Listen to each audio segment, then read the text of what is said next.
All right, you saw me do this in the previous video, but we're working on the rear axle shafts right now. Disregard that mess on the bench.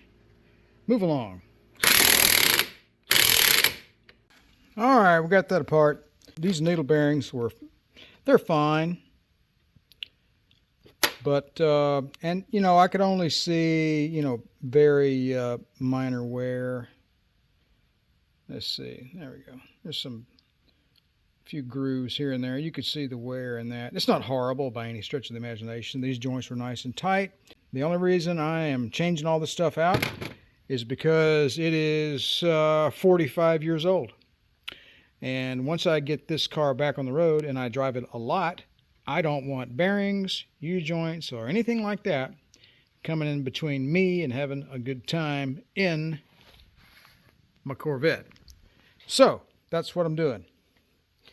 You can see down in there a fair amount of corrosion. Of course, corrosion on this part is, I guess, not a huge deal, but is what it is. It's all getting changed out anyway. So there you go. Up next, I'm going to go ahead and take this little guy back to the parts house. That's a loaner. And then I'm going to proceed on with cleaning up this drive shaft. Okay, what better way to spend a quiet morning than cleaning your spindle? So, little mineral spirits and a brush without all the spray hassle of brake clean. It's actually, I found it to be a lot simpler just to use plain old mineral spirits and a brush.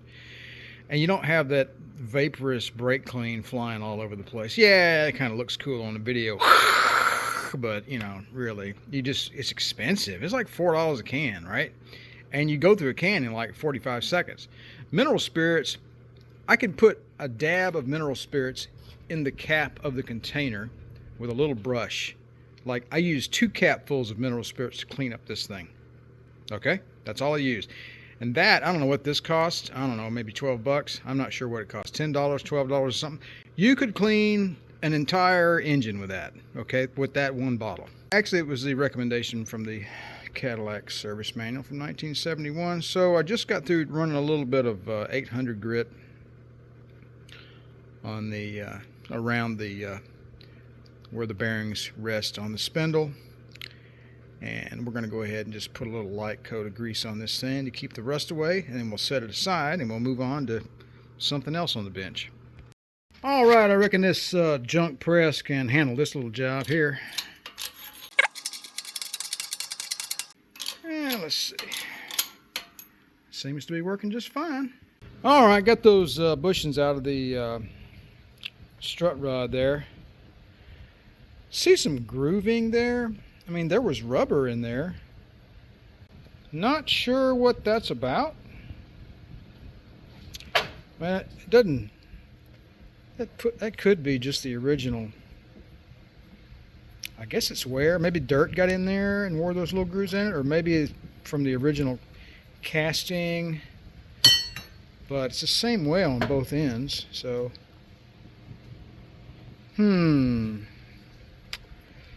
I think I'm gonna do a little research on the old internet there and see if these are trashed or not. If they are, I'll just get some more. All right, so this is that flange that came off that first drive shaft I pulled off the car. And I cleaned it up a little bit with a wire brush, but then I threw it in the bucket of evaporust for about 3 days. And then I hit it with the wire brush again, and that's what you get. So I'm going to work on the inside with a little fine sandpaper just to clean that up a little bit, and then we'll give it a coat of paint. That's going to be a fine part right there. And I'll probably do the same thing with the half shaft there. Here's the hardware that came off of the axle where it holds it to the differential. Same treatment. And basically that's like a brand new part now. There's absolutely nothing wrong with that. Did the bolts too. They look new now. Nuts, lock washers. So there you go. Voila, new hardware and no added expense. So if I could just make the rest of it look that good. So comically, this is the original brake master cylinder that came off of the Cadillac, and I put it in the evaporust, and it's been in there for weeks, maybe months. I forgot about it. And this chemical. This is a chemical accumulation here. It just comes right off. But if I put this through the wire wheel, I should get the same treatment. So stand by. Let me show you what I'm talking about. All right, that's the brake master cylinder. I just put it through the wire wheel just for 30 seconds, really, not just a few seconds, really. And really, what you're looking at is a bare metal surface that is polished by the wire wheel. All the rust has been removed. And that's the thing about evaporust. It'll come out with this sort of grayish, maybe dark looking coating on it. But what that is the rust has been converted to who knows what. But it comes off really, really easily. Now, if it's really light, it may just dissolve and go into the bottom of the bucket of evaporust, and you just pull it out and wash it off, and you're done. But if it's heavily scaled, it'll convert it to this coating here, and you can just hit it really, really lightly with a wire wheel. It'll just zip right off there, and all you're left with is the bare metal, and it looks fantastic. So once I'm done with this guy here, I'll have to get down in there with a like a rotating brush like that to give it the same treatment. But I'd really love to get this, because this is like the original part number. So I'd really like to get that rebuilt.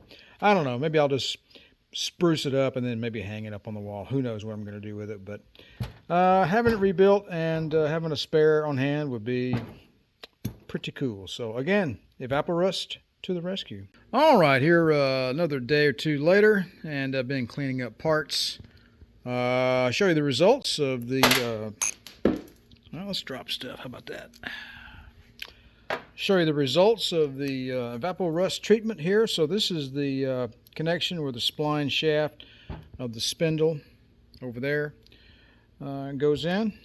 And basic process here is take a flap disc and get the heavy scale off, and then I come in here with mineral spirits followed up with some super clean to degrease it, and then I throw it on the evaporust for about 24 hours, and then I wire wheel it, and that's what you get. You get basically a new part. I couldn't really get in there in that little part right there with the wire wheel, but yeah, whatever. And let's see, let's take a look at this. Let's see that washer there. It's a spacer, so a thrust washer, I think, for the spline shaft there. Anyway, it goes there like that.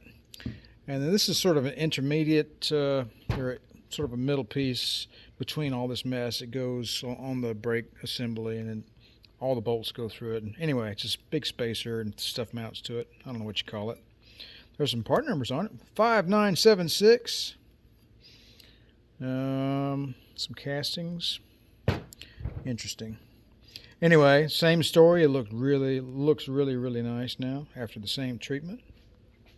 And then we'll take a look at the spindle holder where the bearings go. And basically nearly a new looking part, really. Same treatment. Flap disc followed by mineral spirits, followed by degreasing, followed by evaporust, followed by a wire wheel. And there you go. Basically, you have a new part. So, look at that. I missed the wire wheel on that edge right there. I'll have to go back and touch that up. And then this is the dust shield. Same treatment. It turned out pretty well. It was this was kind of a challenge.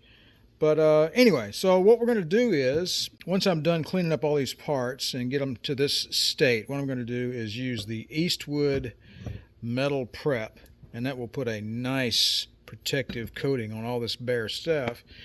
And then after that, we paint it. So I'm not sure what color I'm going to paint it. I think I'm just going to go with basic brake caliper paint. It was probably a self-etching primer first, and then a black brake caliper paint. This kind of dries to a flattish, satinish color. Nobody's going to see it anyway. I'm just trying to keep the rust from coming back.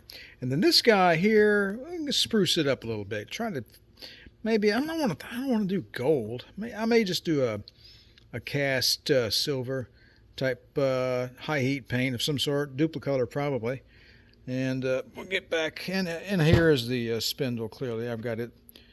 Got some grease on that, and it's been sitting up there for a couple of days. So and it's just waiting on a rebuild. So basically, I'm just cleaning up all these parts. It's probably going to take me a couple more days before I start putting all this stuff back together. And yes, what you don't see on the workbench is the trailing arm, which is soaking in the bucket of evaporust over there, along with the strut rods. So, and then each bag of parts, this bag here, Vet's driver's side rear, is taking its turn in this small container of evaporust here. No, that is not hamburger dill chips, anyway.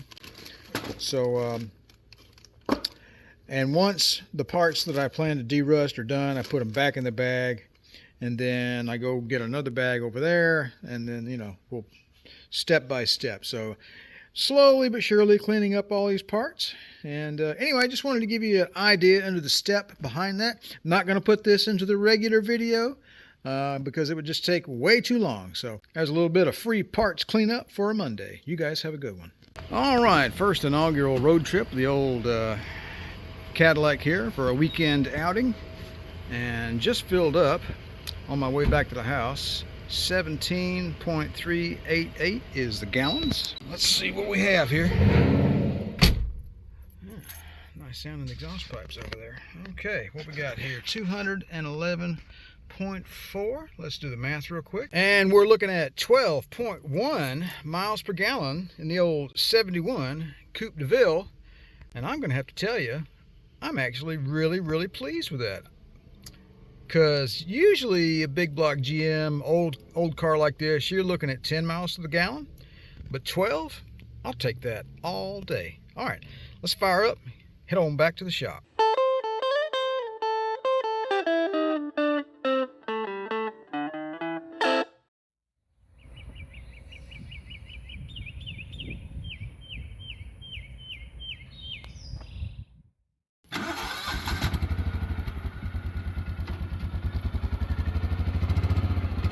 All clear.